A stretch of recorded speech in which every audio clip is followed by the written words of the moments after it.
Sai Ram. Once again offering my loving pranams to Swami and thanking him for giving us this opportunity to have a satsang. A satsang is a coming together of people, like-minded people, for a common cause, in this case for a spiritual cause and for the common good of humanity.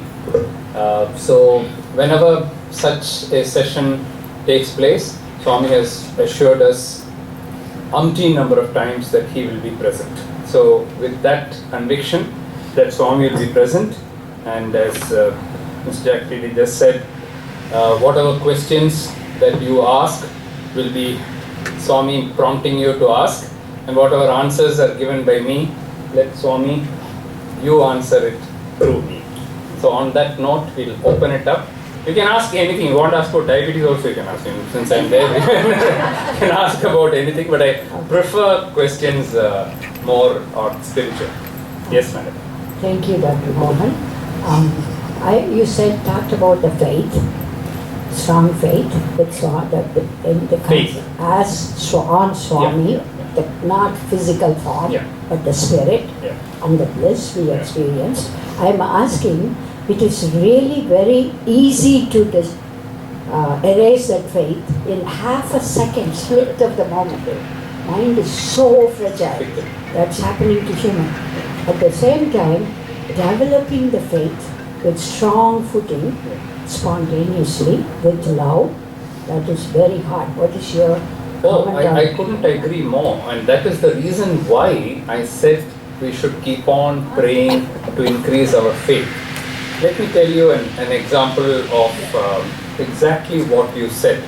One of my cousins, his wife, he was, first of all, he was a very, very, very devout person. My wife's first cousin, actually.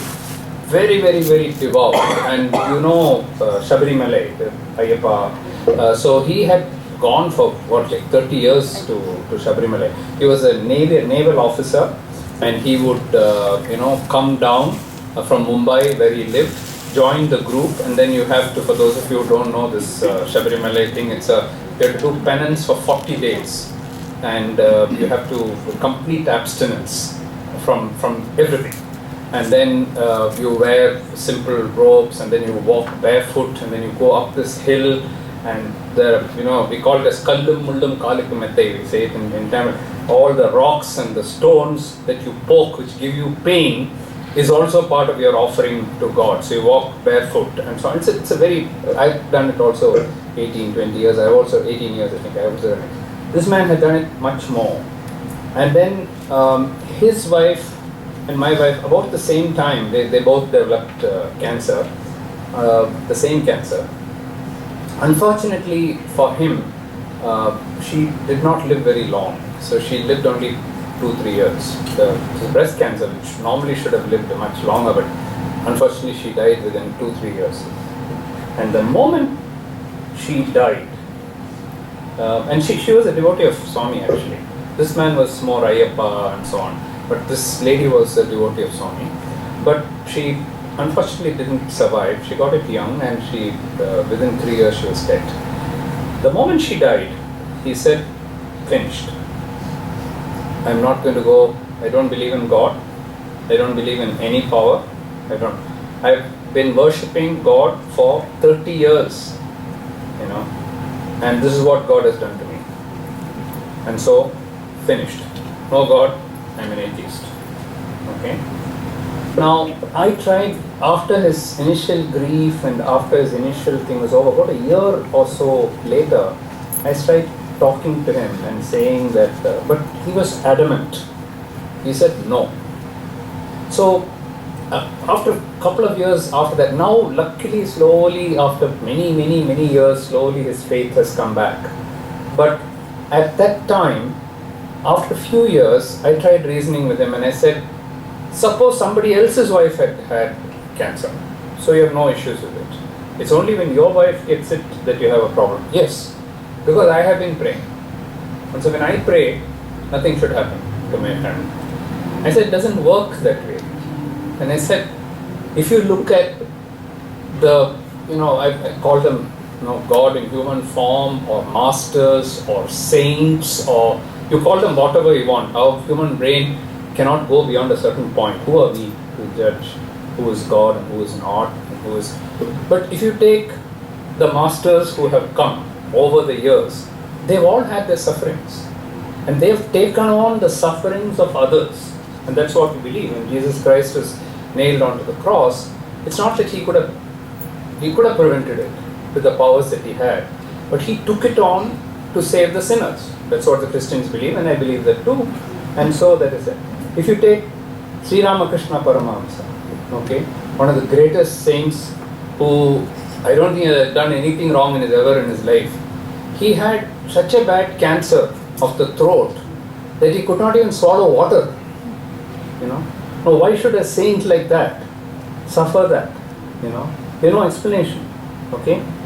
Ramana Maharshi, one of the greatest saints who lived in Tiruvannamalai, osteosarcoma of the shoulder or thigh, shoulder, of the shoulder, so painful, that he had that. Bhagavan has had problems with things. We believe that whoever has come, God in human form, takes on the suffering of others.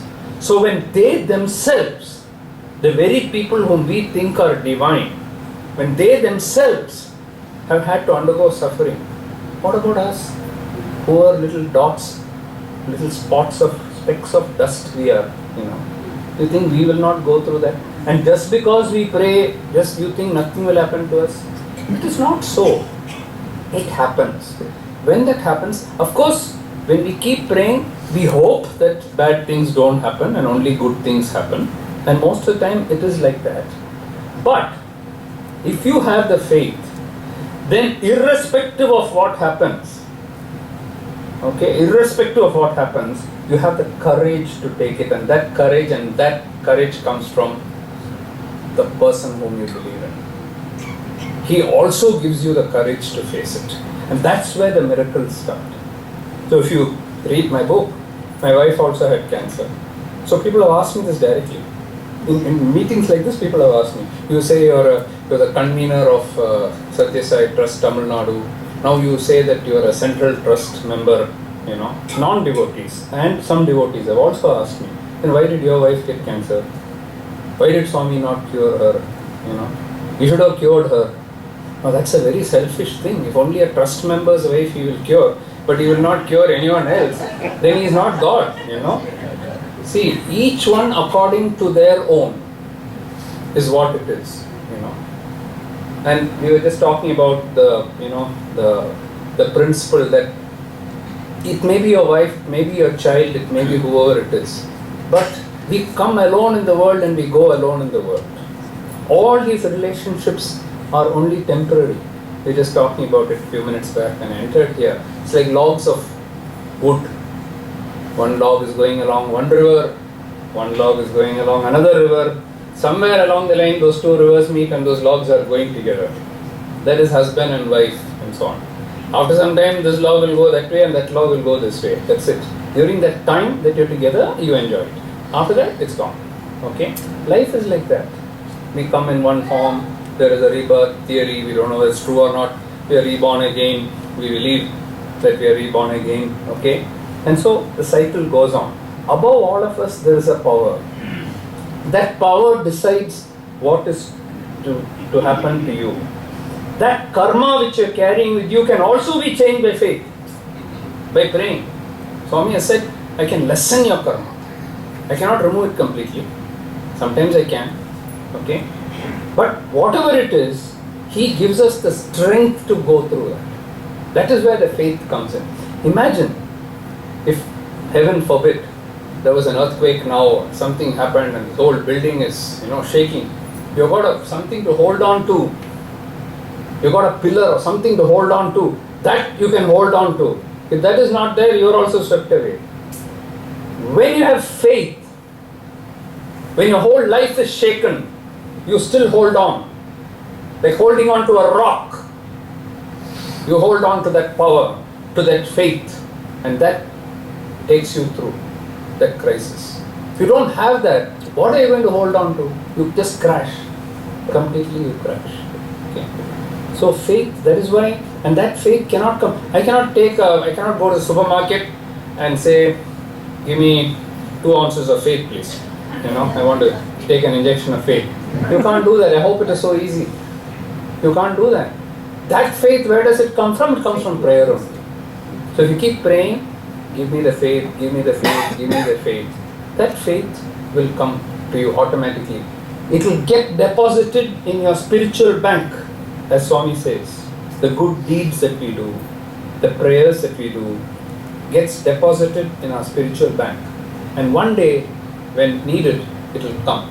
And this spiritual bank is open 365 days. It's open 24 hours. The other bank may have bank holiday. Here there is no holiday. It will come to you at any time.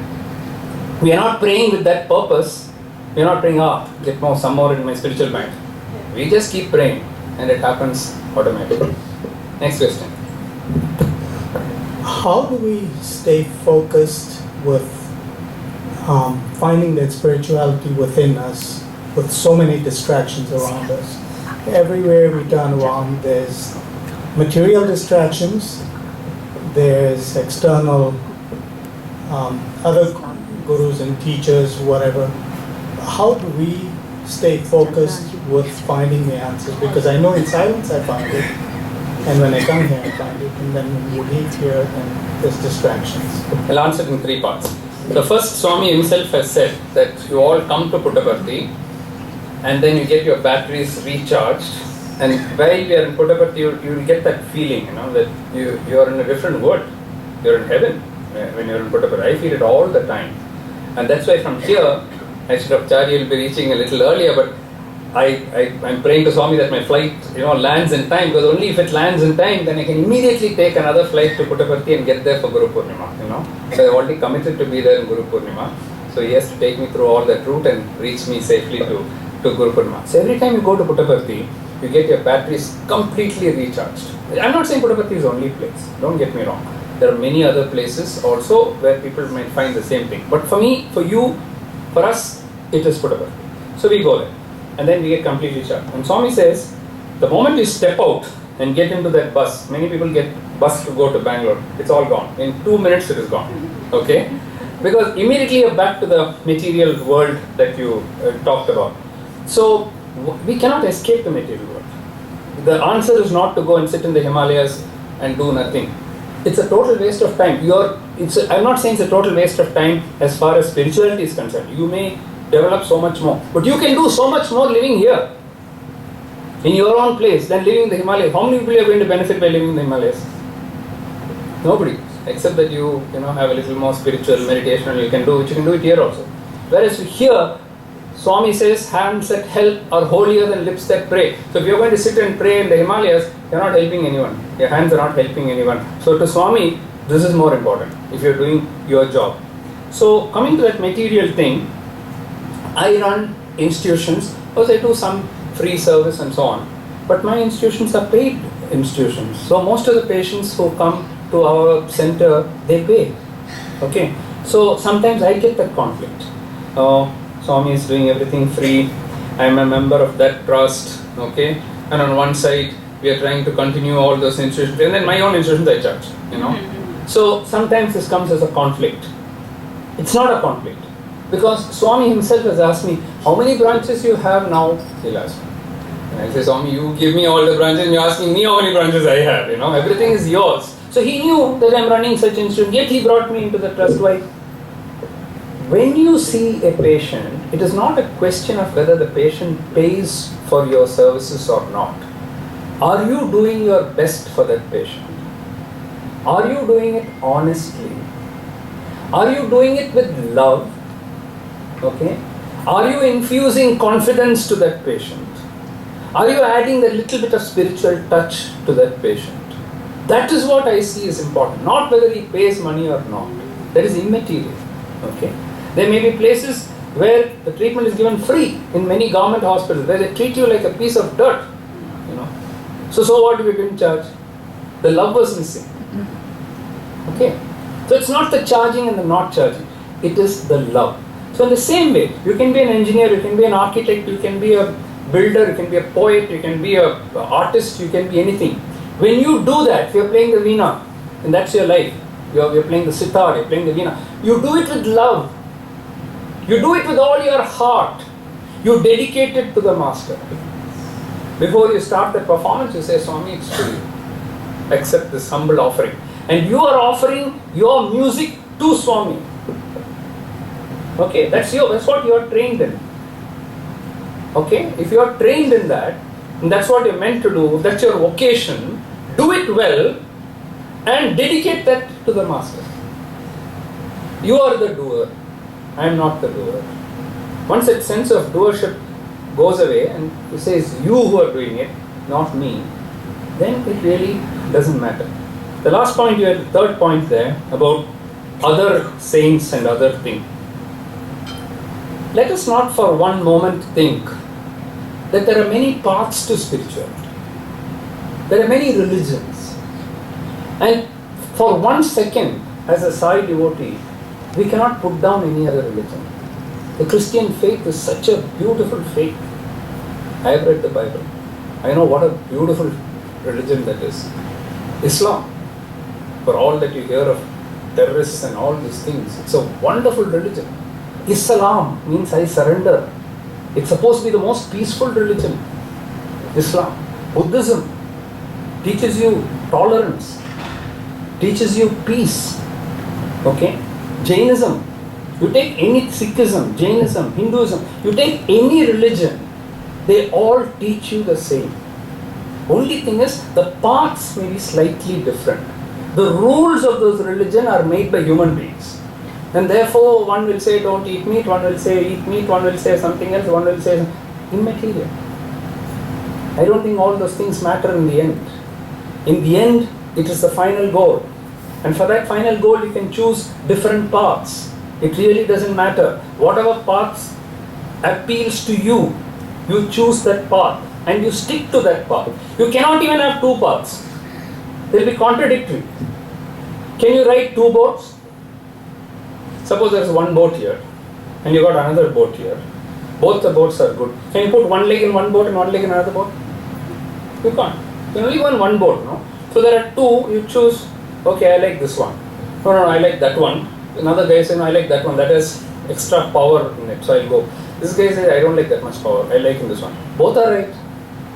Both will get you to your destination. Okay? But if you try to put one leg in this boat and one leg in that boat, you will sink.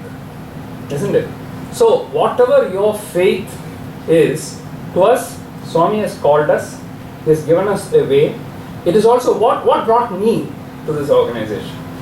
It's not the religion at all. In fact, I know nothing. I've not read the Vedas. I don't know anything. If you ask me about my own religion, Hinduism, I know nothing. I'm a total zero. Okay? If you ask me Rama, Sita, even there I'll get a little confused there. So I'm that bad. Alright? But what I do know is the essence of all that. Why are those written? They're not just stories. They're written for a purpose. As long as you understand that, I think that is enough. Adi Shankara has said, you may know the greatest of grammar. It is not going to help you when you die. You can say the Bhagavad Gita upside down, But what's the point if you don't practice it? From 18 chapters, you know backwards also, forwards also. You can say any line in between, you can say also. Theoretically, you may be a genius, having read all the scriptures. What have you done for society? I tell the story about a priest who came to me. I've said this in Puttaparthi also. In my hospital downstairs, there is a line which says, hands that help are holier than lips that pray. It's written.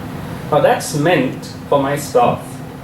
Okay, because to say you have to help all these people. And that's why I put it. In fact, on the wall of our hospital, it says, love all, serve all, help ever, hurt never. That's on the road. Anybody going on the road will read that. Now, why have I put that? Not to show that, love all, serve all and all that. But to tell anybody who enters the building of our hospital that if you don't find those words practiced in our hospital, he is at liberty or he or she is at liberty to come and ask me, you've written all that nonsense outside, what are you practicing here? They're saying love all, serve all. There's no love at all in this hospital. They can come and say that. By putting it out there, I am proclaiming and saying that we will try to follow this. You understand? That's the reason why it was put there. So this thing, hands that help a holy is put there for my stuff. One priest came. Okay? He's a Hindu priest, elderly gentleman. He's running a temple there in Chennai. He read that and it got infuriated. Okay? I don't know what made him so angry. He came running up to my room. He barged into my secretary, tried to stop him. He came running in. And then I got a shock when the man he came running in. No? And he said, "What nonsense you're writing everywhere." I got a shock. I said, "What happened? All nonsense. You've written blasphemy everywhere." I said, "Sir, please sit down. Let's see what it's all about. What is a blasphemy? Please sit down. You are insulting prayer." Insulting prayer? When did I insult prayer? I didn't do anything.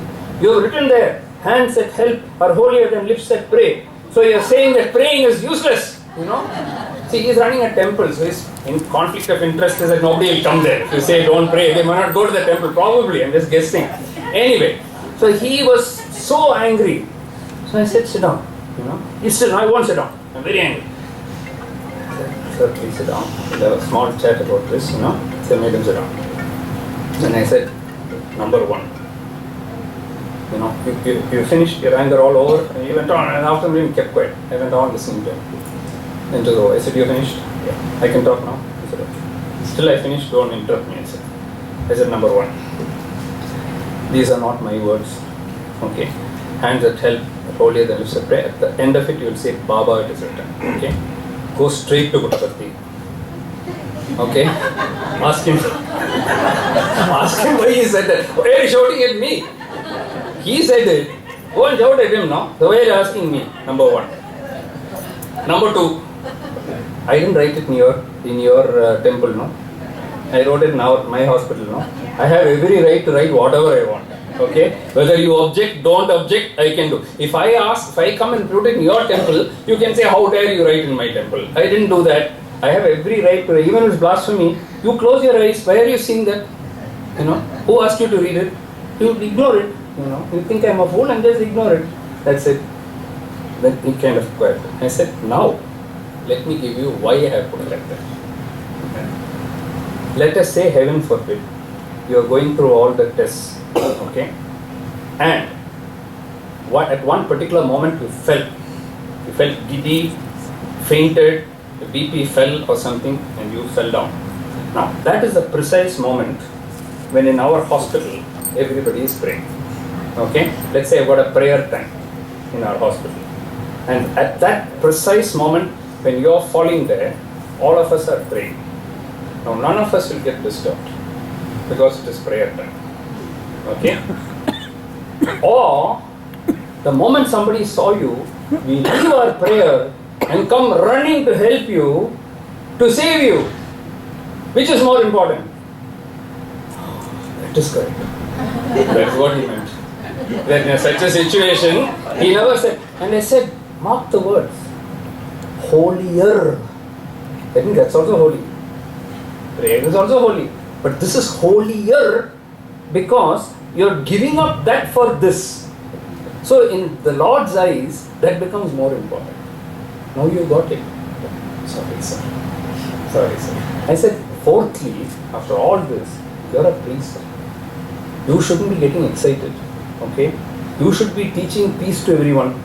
So in such a situation, you should never get, because that your sugar will go up, your BP will go up. So you should not do all that. So you should be teaching this to others. So now, from now on, in your own temple, tell people to be calm, teach them yoga. You do all that, then you won't get excited. You understand? So one last point about the other thing, and then I'll tell you the other saints there are and all that. There are a lot of saints. Even today, you see, there are lots of saints. This I read, I think in Phyllis Crystal's book or somewhere I read a very beautiful statement. She said, having seen the sun, who will be attracted to small stars? A lot of small stars there. You've seen the sun itself. You've got the sun with us. Why would you even bother to look at some small stars here and there? So while all the others are there, we have got, we will only look for something else. We are not satisfied with this. We are fully satisfied. Yeah. I just have an observation. Yeah. So you said, the one thing we should pray for, please increase our faith by 1% every day. I think this was his plan today, to increase our faith by 50 to 90% today, because this was satsang of the highest order for all of us. My faith went up. I thought I was a faithful devotee, but I think your being here today, I don't know how many else people feel that your faith increased today. Yes? Yes. All credit goes to him, not to me. It's his design. If he had only, to be very honest, I think it was mentioned partly when I was introduced. I landed in Washington. So I came from Chennai to Frankfurt, Frankfurt to Washington. When I landed in Washington, that Washington St. Louis flight was cancelled. And not even cancelled, there's no such flight. I don't know how I issued a ticket, but there's no such flight at all. Okay, there's another of Swami's miracles. And there are not too many flights from Washington to St. Louis. And this is in the morning today. Okay, if I had not got another flight, I would not have made it here today. Okay, so that is again his only. So if that one little thing, you can plan all that you want, all the speech that I wanted to give, I could have done. One flight could have got cancelled and finished. I could not have been here, isn't it? So everything goes back to him. It's for that the faith, that he will somehow take me there to be with all of you. And that's how the faith works. Yes, next. Yes. Sairam, I haven't read your book, but I would like to request you to tell me how you became Swami's devotee. Okay. The book, actually, it will be a spoiler if I do that, with every bit of the book describes the whole thing right from my childhood. So right from my childhood, there was this, I don't know what it was, but it's some kind of a calling. I can't explain it. And it started very early, when I was 8, 9, not an age when normally you get some kind of a calling, but some kind of a calling. And I kept feeling that there's something calling, pulling me. So it started off when I was 14 or 15. I went to Aurobindo Ashram and stayed there for 4 or 5 days. I just stayed and I said, I found it very peaceful, and I said, somehow this kind of a thing is very good for me. I enjoyed it, the simple food, the simple thing. But an inner voice kept telling me, this is not it. This is not it. I said, okay, this is not it. Okay. Then Ramana Maharshi, I went to Ramanashram, stayed there. Wonderful, the simplicity and everything. Very, very nice. Like this, I kept going from ashram to, as you said, the stars. So I kept going, and each one was good. So it was fantastic. And I found people there were totally devoted, totally thing. And I would find all the peace. But inner voice still telling me, this is not it. So I said, okay, there's something else coming up. Then it went on. Of course, I had seen Swami several times. Even in physical form, I had seen him. He had come next door to our hospital in Royapuram, where my father used to have his hospital. Next door to that was Shanti Kutir. And Shanti Kutir was one of the first, mandirs for Swami built in Chennai, 1940s, 50. Something like that. And so Swami used to come, and there would be hardly 20, 30 people. And I remember as a young boy, 10 years old or something, standing on the wall, only the wall separated my father's hospital from that place. And I could see Swami 20, 30 feet away, but hardly 50 people there, this many people, or even less. And Swami would be talking to them in Telugu, and I used to wonder, where are people coming and listening to him and all that. So see, the calling has not come. I've seen Swami. I read Howard Moffat's book, and I thought, this is interesting, something very, very interesting. Didn't make a dent. Okay, so I read the book. I said, this is fantastic, But that's it. After that, gone, like reading a novel or something. And then, in 1992, I had gone to Bangalore for a conference. I had gone for a conference. Conference is over, and if I can be very honest, I used to take an occasional alcohol and all that at that time. And so I had glass of whiskey in my hand, and sitting, and my presentation was over, and the next day was Saturday, and Sunday was free. So I was sitting with this whiskey in my hand and asking a Sai devotee, who was a friend of mine, saying, is Baba here? Is he in Whitefield. Then he said, yeah, why do you ask? I said, no, I thought I'll go and see him. You know, with the whiskey in my hand, I'm asking, can I go and see him? So he said, are you serious? I'll take you tomorrow. I said, yeah, we'll go? Yeah, okay. Then he said, yeah, he's there, so we'll go. He said. So next morning, packed off to Whitefield. That is the first step I'm taking towards Swami now. So I don't know what made me think. What made me think that that particular time, it's not even the occasion or the mood or anything to think about Swami, but that's where he is planted. That first seed he has planted. Okay. So my wife was also there. So we said, let's go. We'll just go and see. I've seen so many ashrams. We'll go and see this Whitefield ashram also. So on the way, we reached the what is it? Kadukuru. I can never pronounce it. The Kadugodi, the railway station. Kadugodi. I can't pronounce it. Okay. Kadugodi. So we reached the Kadugodi station, and the thing was there, the level crossing. So we just cross over and then it's ashram, no? I just crossing that, and all the people are going back. All the devotees were going back. It was 6:30 in the morning. Everyone is going back. So this doctor was with me. He said, I don't think Swami is there. It's a time when everybody will be there and everybody is leaving. So I think he has left. He is not there. So we said, oh, okay. We came all the way, and it's an hour's drive from Bangalore. So by the time we were almost at the gate. So he said, shall we turn back and go? Then I said, no, let's, I think, come all the way here. We're taking so much of trouble to come. Why not just enter the ashram and see, what it's all about? He said, yeah, come, okay, in that case we'll go.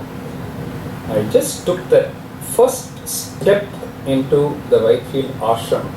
Something hit me. I just don't know what hit me. Swami's not there. Swami's gone. He's gone to Kodaikanal.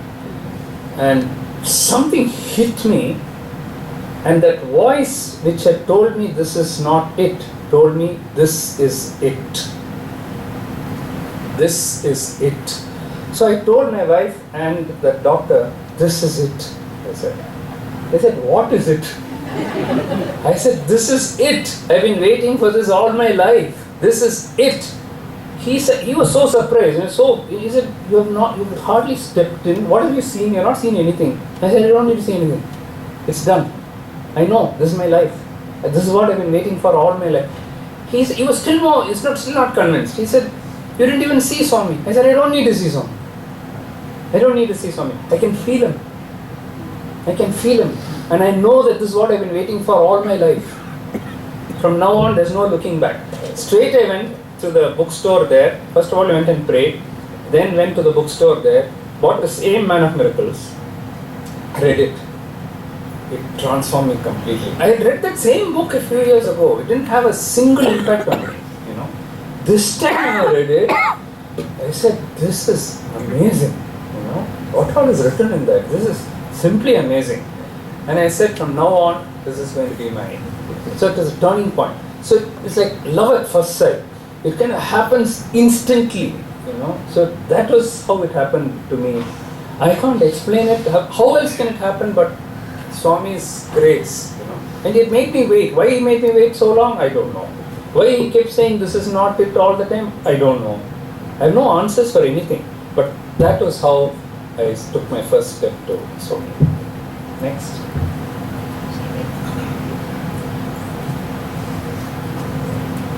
I have to ask one question. Yes. So can you just give us a few words what Swami spoke to you? To me, he has spoken many things to me in professionally as well as organization-wise. Both I had, one in the interview, that's there in the book as well. He asked me, doctor, he used to call me doctor. Doctor, what is the cause? Why is diabetes increasing in India? He asked me. So at that time we had just discovered a new gene. So I thought my ego immediately, Swami has recognized my, my scientific. That's how we all react. So I said, that new gene. What gene? And he said, then I knew I was on the wrong track. Then I said, no, gene, Swami, we found a new gene. Then he said, 30 years ago, what is the prevalence of diabetes in Chennai? He asked. Then I said, 2%, Swami. Now what is the prevalence? About 18-20%. Do your genes change in 20-30 years? Bold. Clean bold, So then I knew I'm out. Then I said, Swami, I really don't know. This is in my field, okay? He's stumping me in my own field, okay? That is omniscience, that is omniscience. So then I said, Swami, nowadays people are not walking, they are not, doing enough exercise. Partly correct, he said. Then I thought at this point better to shut up and, I said, Swami, you tell me, I have no idea, you tell me. Then he said, why I am asking you is, you have done the research on it, you have the data, you have not analyzed the data, omniscience, okay? How does he know I have done the data? How does he know I have not analyzed the data when I myself have not thought about it? See, Swami is telling me, you have got the data. Look at rice intake. It is a white rice intake which is causing diabetes. People are eating too much rice. Then he turned to the others. And then he started telling there were 7 or 8 others in the interview room. So he turned to the others and said, what happens? When you eat too much rice, the sugar suddenly go up. Then when the sugar goes up, then from the pancreas more insulin has to come out. When that keeps on occurring, more and more insulin, after some time, that pancreas will dry up. And then there will be no insulin. And then you will become diabetic. Correct, doctor? Absolutely correct. Absolutely correct, Swami. Go and check your data. I said, okay, I'll go and check. I came running back and told all my, nutrition colleagues who are doing research, oh, you looked at this, not even looked at rice and so on. Swami said, let's look at it. When we plotted the rice intake versus diabetes in Chennai, it went up like this. Straight away it went up, So I was saying Swami should have been the first author of that paper, not me. so like that. So he has taught me many things about diabetes and so on. Hari Vari. In fact, when he asked me cause of diabetes, I said Hari Vari. You have said it's Hari Vari curry. He said no. I said that for heart attack, not for diabetes. Don't confuse me there. Okay. Right. So you can't win with Swami. He is so precise about everything that he. Then of course organizational matters. This, that. I've had so many times. Of course, wife's illness. He would come and he would ask, how is she now? Sometimes he will ask, sometimes I'll have a pile of things, Sundaram, as a trust convener, I'll have to ask him about this, about that, and what to do and everything. Because as you said, he was a sole trustee. We are all only in council of management at that time. He was a sole trustee of all the trusts. Only one trustee, that is Swami. And so we are supposed to talk to him officially about anything that we want to do. So I'll take a pile of things to ask him, 4 or 5 things. And at the bottom of that, will be a small piece of paper which will be hidden under this big pile of things, and that will be about my wife and her illness, So I'll be talking to him saying, Swami, so this one does something, they'll ask me, take the letter, let's say. Then I'll say, what's on? Take the letter. Okay. Then it's under the thing, you can't see it. There's no way anybody will know. It's in my palm, and then over that is all these things, and there's no way anybody can know that there's a letter there. Take the letter. Say, letter's on. Okay. He'll take the letter, he'll read the letter. There in front of me, he'll read the letter. Then he'll say, okay, I'll take care of that. Then for that particular problem that I asked, immediate solution given. These are the things we miss when we say physical proximity is not there. How can I go and give a letter to him now? But the way I look at it is, and for that I am grateful to Swami, because I think he has made us all a little bit more evolved. Because there's no need to. Because if I sit in my puja room and pray to Swami, I get the same answer. So there's no need. So for those who feel that now we are not able to ask him about that, I think if our faith, that's why I keep saying we need more faith. If we have that, if you sit and pray here in front of this picture, you must talk to Swami. Talk to him. Have a conversation with him. You just have a conversation with him. You just sit down, one-to-one. What is that which is troubling him? Say, Swami, I want to talk to you. Please listen to me. I need your time. Please listen to me now. And then you start talking to him. You will get your answer. You will get your answer. You will get his blessing. He will tell you what to do. And he will guide you. 100%. Okay? That's been my experience. Now for somebody who doesn't believe in that, you need the faith to believe in it. And for that you keep praying. How else do we get that? We keep praying. Ultimately that faith will come. Okay? That doesn't mean that we should not go to Puttaparthi or should not go. In fact, somebody asked, God is everywhere. God is everywhere. So why should you come to Satya Sai Center to pray? Why should you go to Puttaparthi? God is there everywhere. No?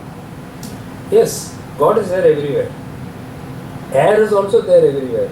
Wind is also there everywhere. Then why are you keeping this here? Why are you keeping this here? Air is there everywhere, no? Why did this come suddenly? Because it concentrates and gives you in a place where you need it. So when you come to a place like this, there is power here.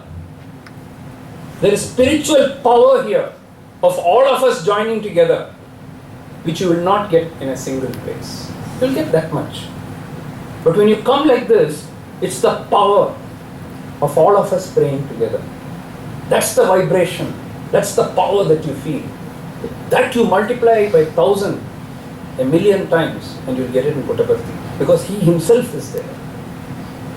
So when you go and touch that Mahasamadhi, you are touching a living mandir. You're not touching a dead body.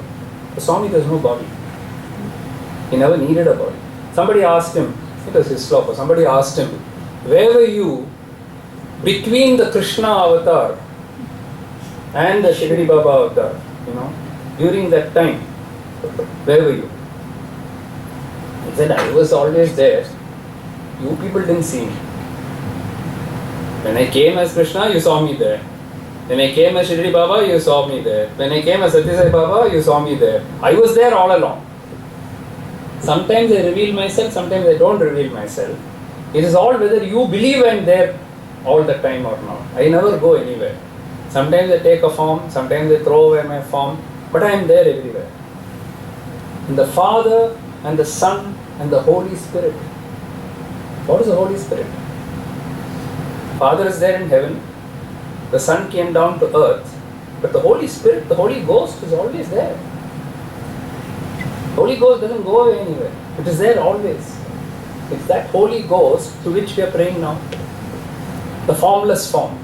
And to me, that formless form is much more powerful than a human form.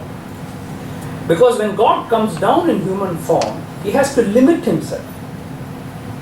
He has to limit Himself. He can do it, but walking through this wall may be a little more difficult when He comes in human form. But when He comes in the formless form, He can go through any wall, anywhere He can go. So today, His form is formless, and therefore His power is much more than when He was in His physical form. So we are blessed even more now that we can pray to that form. Okay? Question is, do we believe all this? That's where the faith comes. I had a question for you, Dr. Mohan. Is I know you have a daughter back in India, and growing up in a Sai family like you and your wife, how was her faith to begin with, and how did that transform as she was growing up? Yeah. I'll backtrack that a little bit and say that in my family, I had an aunt who was a devotee at some time, but she was not actually living with us and so on. So, unfortunately for me, I was the first devotee in our family.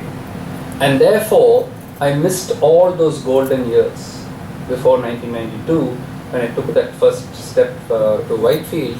I now feel I missed so many years of my life. But that's again Swami's calling. He decided only to call me at that time for reasons best known to him. But I feel it. Had I another 10 years, I could have been with Swami. 20 years more. Many of you are second generation, third generation. So right from childhood. So that question is very valid. So for my daughter and for my grandson, it's actually second and third generation. So my daughter, it's clearly written in the book. How she came, how my grandson came. It's purely personal. The book is purely personal. But it's like an autobiography actually. But every chapter, Swami comes. And every chapter, there is a lesson to be learned. That's what that's why people like the book. And so, in my daughter's case, she didn't believe, and she was actually scared. Who is this man? Hair like this, and why are my parents? The first I became, then my wife immediately became, and so with both of us there, she kept saying, I don't want to, somehow I'm scared. I don't want to, something she was scared of Swami. And she didn't believe also. She refused to believe for some time. One day, one incident happened, that's a very funny incident actually, hilarious. I won't spoil it by telling you what it is.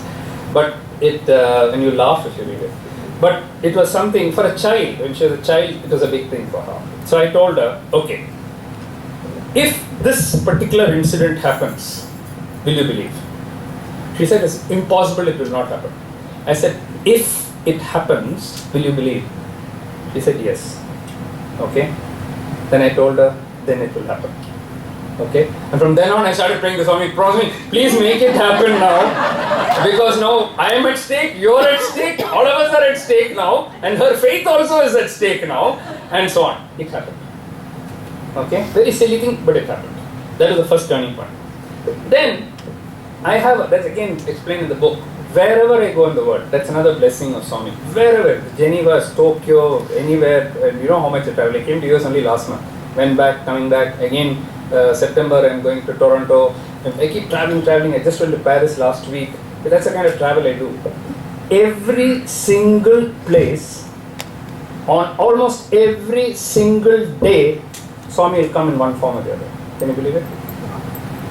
Okay. It's a blessing. I mean, it's a blessing, and it's a very big blessing from Swami. That's one of the ways in which he connects to me. Okay. So my daughter said, you keep saying that, he comes everywhere. So we had gone on a holiday to Kumaragam. Kumaragam is like a forest in Kerala. A small resort there. Complete forest. There's nothing around. And inside there, the small, resort was there. So we are entering that forest, and we entered, and we were about to enter that resort. She said, Papa, you keep saying that Swami will come everywhere. Will he come in this forest when we are in this resort? Will he come? I said, yes, he will come. Okay, just imagine.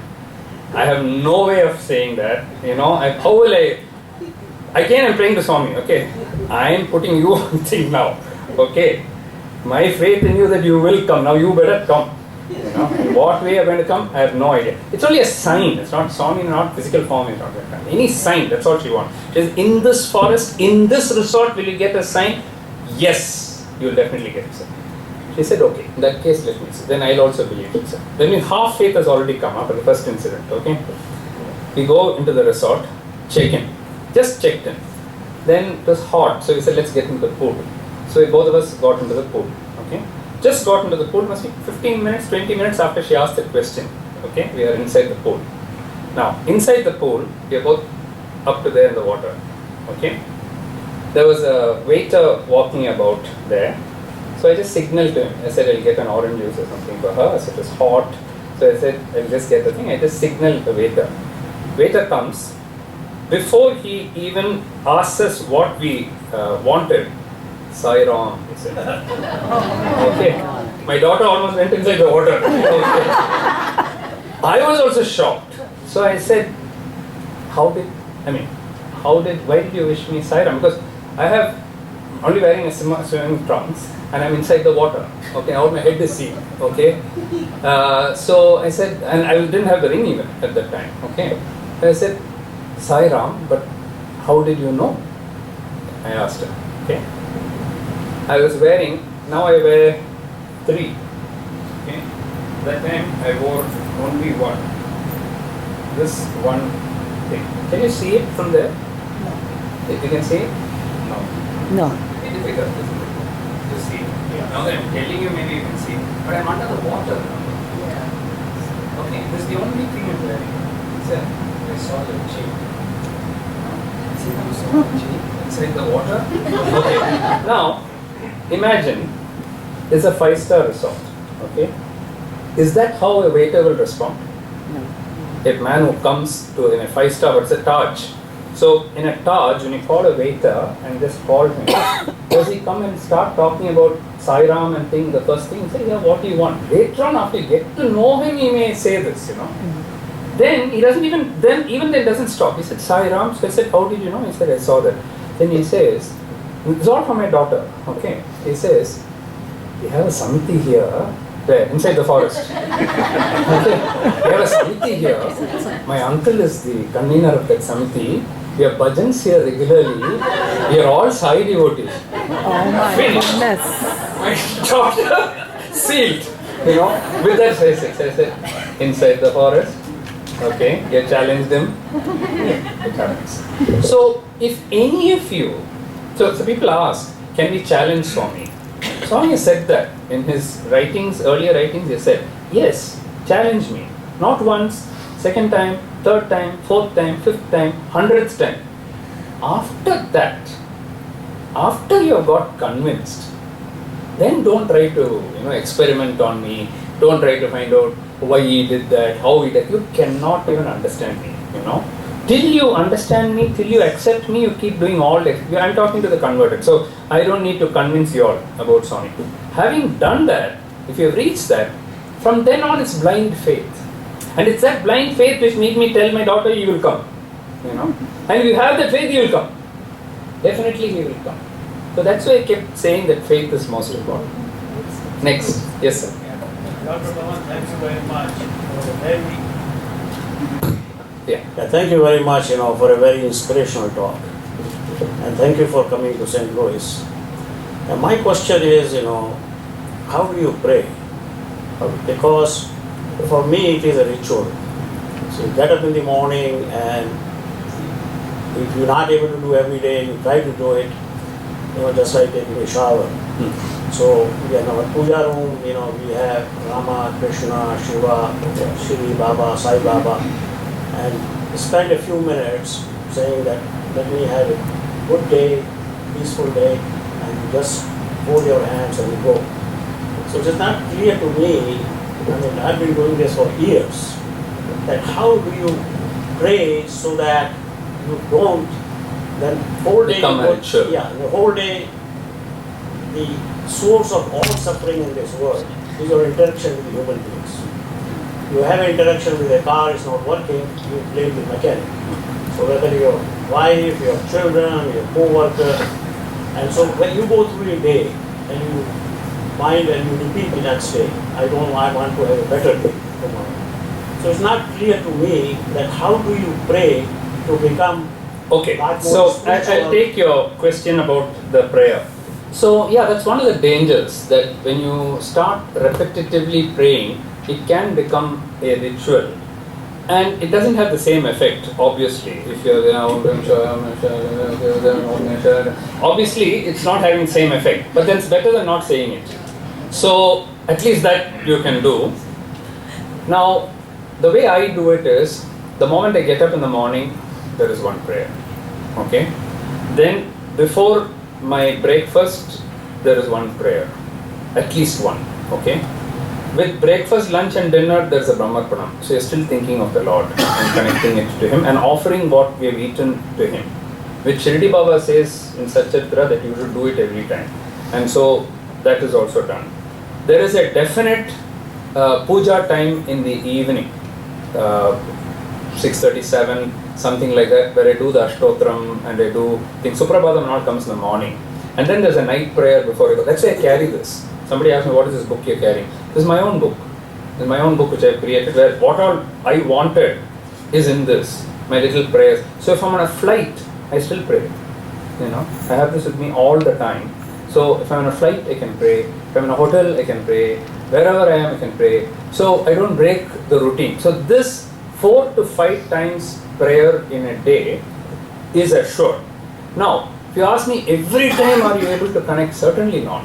Suddenly some thought will come, something will go, something will go. But wherever possible, even if you connect for 2 minutes intensely with Swami, and that's why I said talk to him, if you intensively connect, that is when you are actually talking to divinity. You're actually talking to divinity. Those will be very, very, very, very powerful. If you keep trying, out of the 4 or 5, even 1 or 2 are very intense, then it is good. When you sit in a bhajan, you can also sing bhajans just like that without anything. But if you see the words as they go in, and if you get fully involved, then it's so blissful. The bhajans today we have, they're extremely blissful. But you must connect to those words, not just sing it ritually. Of course, as human beings, it's not possible all the time. We keep trying, little bit more. But I think it's the power. The Swami says, my heart is like butter, but there's a little bit of heat needed even for that butter to melt. So which is what the intensity of the prayer is all about. So I think once we do that, it's fine. But suppose you're just doing it as a ritual, you don't get the full effect, but it's better than not doing it.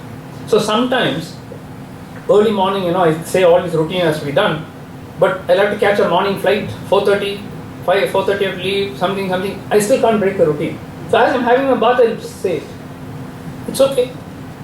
What's wrong? As you're having the bath, you still keep saying, think of him and have the bath, nothing wrong. That's better than not doing it. No? The alternative is not to do it at all. I'll say it's okay. Let's do that way. So that we don't break that routine, whatever happens. I think it's not clear to me, what is the structure. I know that there should be a way to communicate with Baba. Yeah. The only time I find that the true communication I have is, I'm giving you an example. Suppose the plane is shaking. Yeah. And says to me that I'm scared. Yeah. And I said, Baba, protect me. Yeah. And I'm telling you truthfully. That's how we all start. When we have a problem, and that's why Kunti Devi says to Krishna, keep giving me problems. Only then I'll think of you. If Kunti Devi can say that, then for all of us it's valid. Keep giving me problems so that I think about him. That's why probably he gives us some problems also, so that we don't forget him. So yes, and that's the other thing which is there in my book. Can you pray to him for personal things? Or should you only highly, I pray for the whole world, but I never pray for myself, Is it like that? I'm not the one to answer that. I'm not so spiritually involved to answer it. I feel there's nothing wrong in it, because after all, he is our father. He is our mother. Okay? So won't you go and ask your father for something? Won't you go and ask your mother for something? His love is like 1,000 mothers. Not one mother, like 1,000 mothers. So, if you wanted something, Mommy, I want this, you'll go and, even if your mommy is 90 years old, okay, and you're 65 years old, still you'll go and ask, Mommy, I want you to do this for me, and she will do it for you. Any mother will do it for you. When you have 1,000 mothers rolled into one, won't he do it for you? So there's nothing wrong in asking for exam. That's when all students will pray. Students here, all of you, don't you pray? Time of the exam. Once the exam comes over, finished. Swami has forgotten, isn't it? It's natural. It's natural. When you want something, that's the time when we go and pray. Swami says, I'll give you that, what you ask for, so that ultimately you will take what I want you to get. Swami has explained it.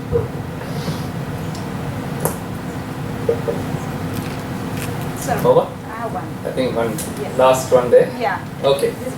Talk to Swami and listen to Swami. What's the difference between that? And how can we connect with Swami? Talk to Swami and listen to Swami. Yeah, listen to Swami. Can you repeat? Yeah. Talking to Swami is what you talk. So it's in talking as in talking. I talk to him loud also. Kojaram Swami, I want to talk to you now. Okay? Because nobody is there, nobody think you're mad or crazy or something like that. You're talking one-to-one to him. So you sit there and you talk, pour your heart out to him. He's there to listen to you. Okay? He carries all the burdens, all our burdens he carries. Okay? So you go there and say, Swami, I want your time now. Don't our staff come to us? Suppose there's a problem. My staff will come to, sir, I want 5 minutes of your time. I want to talk something very important. Okay, come. Immediately we give the time, isn't it? So like that, that's how you talk to him. Now, how he replies to you, he has his own ways of communicating. He may show it as a sign. He may come in your dream. He may make something, if you had 2 choices, he'll make one choice go away and the other one will come. In some way,